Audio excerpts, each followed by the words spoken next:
ముందుగా మేషరాశి. మేషరాశి వారికి ఆదాయం 2, వ్యయం 14, రాజ్యపూజ్యం 5, అవమానం 7. ఈ రాశి వారికి ఏలినాడి శని మార్చి 29వ తేదీన ప్రారంభమవుతుంది. మేషరాశికి అధిపతి అయిన అంగారకుడు చతుర్థ భావంలో కర్కాటక రాశులు నీచస్థితిని పొంది ఉన్నాడు. మేషరాశి వారు ఈ సంవత్సరం వాహనం నడిపేటప్పుడు జాగ్రత్తగా ఉండాలి. మేషరాశి వారికి ఈ సంవత్సరం భూ, గృహ, వాహన, విద్యా సంబంధమైన ఖర్చులు, అలాగే వైద్య సంబంధమైన ఖర్చులు ఏర్పడును. ఈ సంవత్సరము మేషరాశి వారికి గురువు వృషభ రాశిలో ఉన్నాడు. గురుబలం కొంచెం మంచిగానే ఉంది. రేపు తదుపరి మిథున రాశిలో సంచారం చేయను. మిథున రాశిలో సంచారం చేసి భాగ్యస్థానమును లాభస్థానం చూడటం ద్వారా వారికి గృహంలో శుభకార్య నిర్వహణ జరుగును.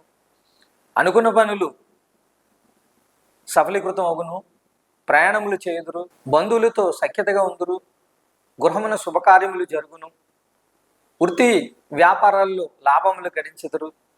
వ్యయ స్థానంలో బుధుడు, శుక్రుడు, శని, రాహు ఉండటం వలన అధిక ఖర్చులు, అనవసరం ప్రయాణాలు జరుగును. ఈ రాశివారు మరింత అనుకూలమైన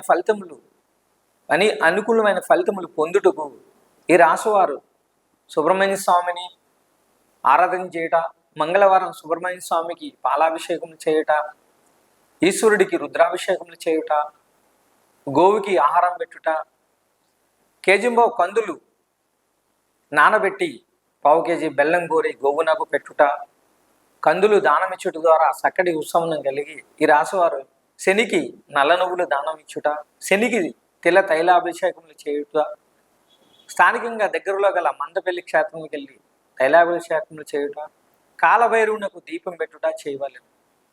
కేడు ద్వారా చక్కటి ఉత్సవం కలిగి రాశివారు బాగుండేదారు.